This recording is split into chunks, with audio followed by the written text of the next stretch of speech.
যে এই বছৰ আমি অসমত আৰু 50,000 নতুন ল'ৰা ছোৱালীক চৰকাৰী চাকৰি দিম। 50,000 ল'ৰা ছোৱালীক আৰু আমি চৰকাৰী চাকৰি দিম।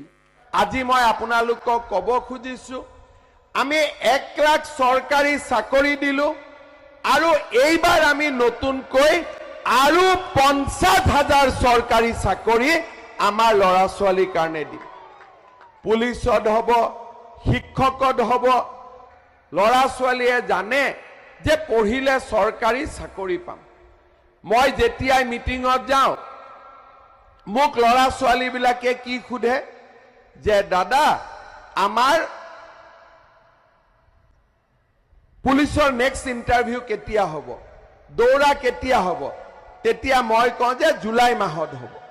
তাৰমানে ল'ৰা ছোৱালীৰ মনত এটা আশা আছে যে আজিকালি আৰু টকা দি চাকৰি ল'ব নালাগে, আমি বিনা পইচাতে মেৰিটত চাকৰি পাব পাৰোঁ।